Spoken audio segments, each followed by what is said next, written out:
Good morning. Today is the 19th of Tevis and the 31st of December. Okay. And what we saw last time in this mitzvah's Kiddush Hashem, the mitzvah to sanctify God, is that in the past this meant, like we read in the Rambam, that if we are forced to worship or admit to something that goes against God's oneness or worship an idol or whatever it is, there are many circumstances in which we are required to sacrifice our lives. But we said that that's not very common anymore. And it's not common because at least the non-Jews don't really understand the differences. Maybe we understand the differences to some extent because it's a big deal by us. We don't do that to people. We don't force them to worship God. Certainly not under the threat of death. No, but I went to a place to go and work, right? And they said to me, if you're not prepared to work on Shabbos, you can't work. I said, right. So that's a Mesiras Nefesh. And you know, so you say to them goodbye. Right. So it may not be a sword at your head, but if right. you don't have any money to take home, it's also, Right, it's a big hit. So that requires also Mesiras Nefesh. It requires a sacrifice for a person not to have work because he can't work on Shabbos, but it's not exactly the same thing, right? They're not telling you. That kind of Mesiras Nefesh. No, we're talking about actual literal, as it was in the time of the Inquisition, the time of the expansion of Islam, and we said that the Rambam faced this. In any case, we don't really face this. So the question then becomes, so if sanctifying, as we'll see, sanctifying God is a very important commandment, when do we get a chance? So somebody today would say to sanctify God means to act in accordance with meaning publicly, when you're in public, to act in accordance with the way a Jew should act. Okay, it's true to some extent, but again, it doesn't get to the crux of it. Of course, it's very good, and you're sanctifying in the sense that you're making God, as we understand Him, to be more maybe beloved, more respected, more honored. But again, it's not the same thing. So we're faced with this problem, and so he sends us. So how do we perform this mitzvah today? Since you can't. But how do you? You still need to perform it. It's still a mitzvah that needs to be performed. So this is actually one of the examples, if you recall, maybe the most important statement that the Baal Shem Tov made about mitzvot, commandments, is that they are applicable by every person in every time, meaning in every era, in every place in the world. There's no such thing. And what if I'm not a high priest and it's not Yom Kippur and I'm not in the base of Mikdash because there is no temple? He says it's still applicable to you. You have to think about how does it apply to you. And the way that it applies to you is going to be some symbolic way in which you perform the same thing. But it has to be applicable because the Torah is eternal. And he understands that the Torah being eternal means that everything that's in the Torah is always applicable. So, somebody comes and says, we don't have slaves today, we don't have servants. No problem.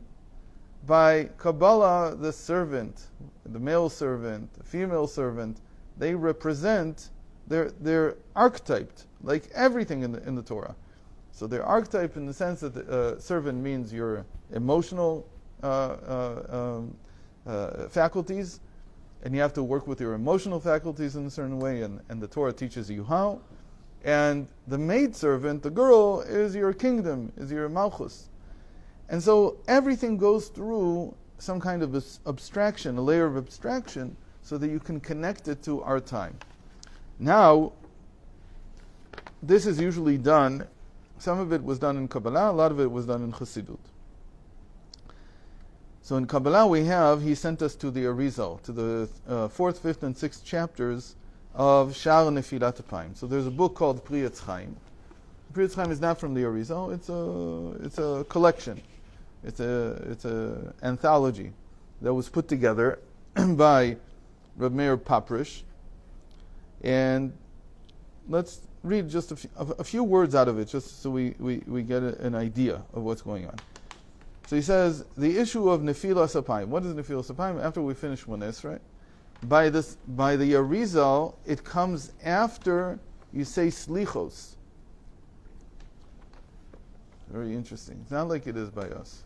Meaning, first you say Slichos. Slichos is the stuff that people don't like to say on Monday and Thursday. Oh, you mean the longer... The longer version. That's Slichot. That is Slichot. That's called Slichot every day. It's called Slichot. Who initiated it and when it was enacted, I don't know, but it's recent. It's relatively recent. That's why people don't like it. Because their neshamas, their souls still remember when we didn't have to say it every day. In any case, after that there's Nefilat Apayim. I think the Ashkenazim do it that way also. The who? Ashkenazim, the Nusach Ashkenaz, first they say all the Slichot, right? And then, so Nusach Ari is the same way. And for whatever reason, in the Chabad Seder, it's not like the Ashkenaz. It's not like the Arizal. I don't know why. Again, these things need a lot of research, how it happened, what happened. In any case, after the Slichot, it says, Hinei b'tfilah shnei minei mesirut lemita. During davening, there are two places where we give ourselves over to sacrifice ourselves. Where are they? Ima she'anu mosrim atzmenu al kiddush Hashem b'kriyat Shema. There's what we give ourselves over to die during Kriyat Shema, when we say the first verse, Shema Yisrael Hashem Elokeinu Hashem Echad. A person like Rabbi Akiva, what did Rabbi Akiva say in the Talmud? That he spent his whole life wondering, when will I come to perform this commandment? What's the commandment? To be able to sacrifice myself on God's oneness, on His unity. So Shema Yisrael is one place where a person should experience as if he has given himself over to death. And I have to say that a lot of people, first of all, don't know this. They don't know that this is what the Arizal says. But they also don't know what to do during Kriyat Shema. They cover their eyes, and they say Kriyat Shema. And they have no idea why they're covering their eyes. The reason a person is covering his eyes is because he is like departing from the world. That's what he should be doing. He's giving himself over to death. How to do that? How does Chasidut say to do that? We're not going to get into it right now. But in very short, it means that when I cover my eyes and say Shema, I'm willing to depart the world. I'm willing. If that's what it takes in order for me to be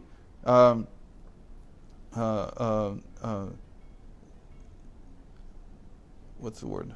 Ne'eman. To be not truthful, but to be what's the word? belief. No. For me to be able to uphold God's oneness, if that requires me to depart the world, I'm willing to do that. Okay? So, what? No. Ne'eman is to be committed to it, but it's not faithful. Thank you. If I'm going to be faithful to this proposition, it may require me to give up my life. Okay, that's the one place. The other place is v'mesira lemita b'nefilat apayim kanoda. The other place is that when we fall on our face. When do we fall on our face? For him, it's after slichot. For us before, and we do this, and it's like we're going down to die. That's what these two places are. So if a person is living the davening the way it should be experienced, so he experiences death twice every day. In Shachris, just in Shachris. So he's performing this mitzvah twice. Okay? And now he goes on to explain, why do we need two of them? Because there are two types of unification, we talked about this, in the world of emanation. What are the two types of unification? The first one is understanding and wisdom, Abba and Ima, the father and mother. And the other one is the unification between beauty and kingdom, Tiferet and Malchut. And both of them do not happen if there is no feminine waters coming from below, meaning some awakening from us. And the awakening from us is this feeling of, I'm willing to sacrifice myself. So that's the idea. And now he explains a little bit more. And then he says, והנה מן של בינה לעולם אינם פוסקים, כי בניה אצלה תמיד תפארת ומלכות, ובכך זיווג עליון תדיר ולא פסיק, אלא שבנשמות הצדיקים המוסרים עצמן על קידוש השם, יהיה זיווג העליון שלם ומשובח. So we said last time that the higher unification between wisdom and understanding, what we call the intellectual unification, sustains the world. The world has to be sustained all the time. So in a certain sense, the world is sustained anyway. And he says there's feminine waters coming up from Tiferet and Malchut. Whatever happens in the lower realm is keeping that unification going anyway. But the tzaddikim who are willing to sacrifice themselves for God's sanctity, for God's unity, they make that unification of a higher quality. It's a higher quality. And we'll see what that means exactly, the higher quality. In any case. So that really, he says, that's the one in Kriya Shema. That's the one when we read the Shema. He says that's like, if you're able to do that there, you're like a tzaddik. And it says in many places that when you do that, when you're willing to experience as if you're dying, as if you're willing to die, when you say Kriyat Shema, then from that the mind awakens in many understandings of the inner teachings of Torah that you can't get any other way. This is said many times in Chasidut that it's a very essential ingredient. So people try to look for, should I fast? Should I this? Should I that? Start with this. This opens the mind up to things that you can't imagine. ואז ונהר יוצא מעדן דהיינו בינה, מהעדן דהיינו חוכמה, להשקות את הגן דהיינו תפארת, משם דהיינו בינה, יפרד והיה לה 4 ראשים, תבידו לזה 4 מוחין. And here he says this, in short, he says that when this higher unification is at the higher level, the world is sustained. Your world, the world that you live in, not just the world at large, but also your world, is sustained in such a way that it's as if God is now planting a garden in Eden, and there are 4 rivers coming out. What are these 4 rivers? They are the 4 intellectual faculties. Why are there 4? Because there's wisdom, understanding, and there's 2 sides to dat. Knowledge has 2 sides to it, the masculine side and the feminine side. These are the 4 rivers that came out of Eden. And so you see here already that he's talking about that you get a very high level of intellectual awareness. I also have, I never heard this teaching before. This is a read. You have a sense of the everlasting life of the soul. Because if you're saying you're willing to give your soul over to the oneness of God, so to speak, and we are within what we're saying in Shema is a oneness of God. Right. And the oneness of God includes us. Mm-hmm. So that's a big question. What do you mean? That's a big question. I mean, it's a big question. Yeah. Okay. Let's leave that. Let's leave it at that. Yeah. Okay, it's a lot to discuss about that. Okay.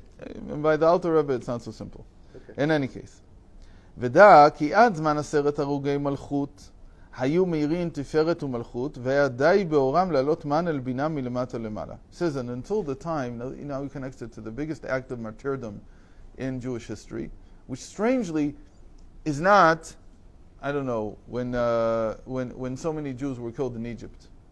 We don't talk about that. We don't say that was a great act of martyrdom at all. We don't mention that. What is the greatest act of Jewish martyrdom? It's very interesting. We all go back, and that's why we say it on Yom Kippur, right after the reenactment of the service that was in the temple, we say the 10 martyrs. It says, until their time, what we were doing in our mitzvos was enough to sustain reality. Meaning, like we said before, the feminine waters are coming from Tiferet and Malchut, from the unification, the lower unification, which is our, we didn't say this maybe until now, but it comes from our performance of commandments. That's where it comes from. But after the temple was destroyed, and now the Jewish people were in a decline, it wasn't just a decline of the Jewish people, it says it was a decline in the entire world.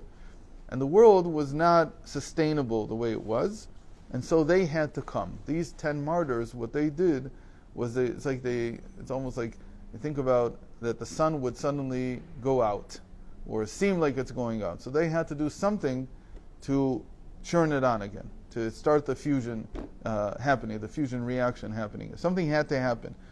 So That's what they did. אבל בזמן 10 הרוגי מלוכה, שמש וירח קדרו בעוונות הדור, ולא היה בהם כוח להעלות מן. So that's exactly what he says. He says, the sun and the moon were like darkened. The sun represents Tiferet, and the moon represents Malchus, the beauty and kingdom, and they darkened, which means, in other words, we didn't have the power anymore to keep the world going with our commandments. So it's very understandable, because all of reality was built on the notion that we were following the Torah based on how it was supposed to be followed, meaning that you live in the land of Israel and you have a temple. The moment that didn't happen, that was gone, then most of the people were exiled, the temple was destroyed. So we had to get used to a new reality. And in this reality, we're not performing mitzvot the way they're supposed to be performed. We're only doing, as they say, as the prophet Jeremiah says before the first exile to Babylon, Hatzivi lach tzionim, that what you'll do in outside the land of Israel, and without the temple, in the 70 years that they were in the first exile, is only like a placeholder so that you don't forget how to do the mitzvot. But in the time of Rabbi Akiva, this was happening again. And there was no prophet to say this is only for a limited amount of time, and as we've seen, it's been 2,000 years. So the world is darkened. And so what keeps it going? These 10 martyrs. ואז העירו בנשמותיהם לתפארת ומלכות, ועצרו כוח, they gathered strength לעלות מן, to awaken feminine waters, לקבל מד הבאים מחוכמה, נקראת מחשבה, ואז זה אמרו כך עליו במחשבה. And then they awakened, as it were, again, the higher unification, and the world is sustained again. But still, what does this mean? It means that we too have to have these two places where we give ourselves over. And we do the same thing. Thank God we don't have to do it physically. We just do it in thought, in spirit. Okay, so that's the source of what he's talking about. So let's continue here.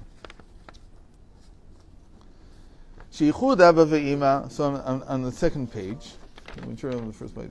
On the second line, Sheichud Abba ve'ima eno al yedei aleat mayim nukvin dimsirut nefesh mamash.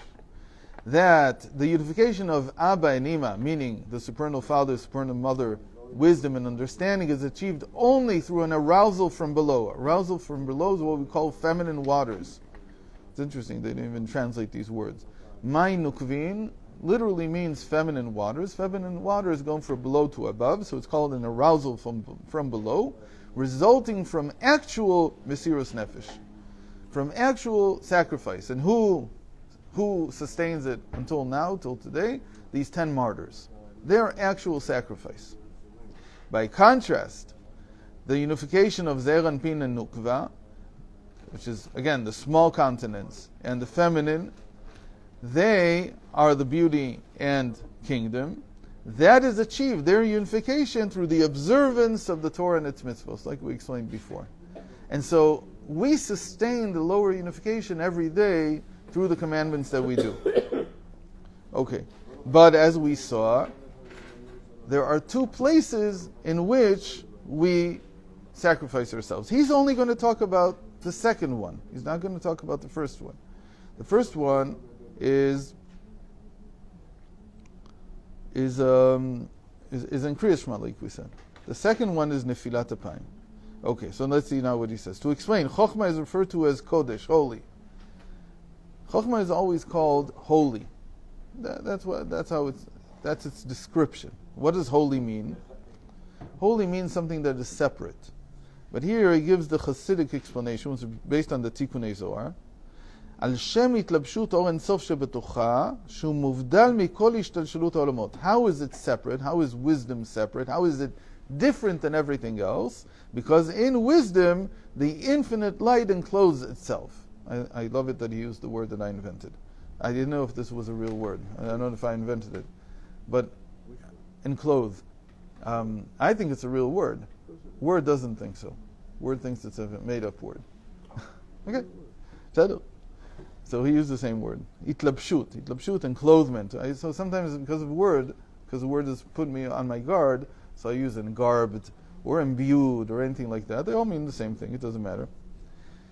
So the infinite encloses itself in wisdom. Wisdom is the first of the conscious sfirot, and yet it has a separate quality than all the others, that the infinite can appear within it. And with that, we'll end today because we're over time already. God willing, we'll continue tomorrow.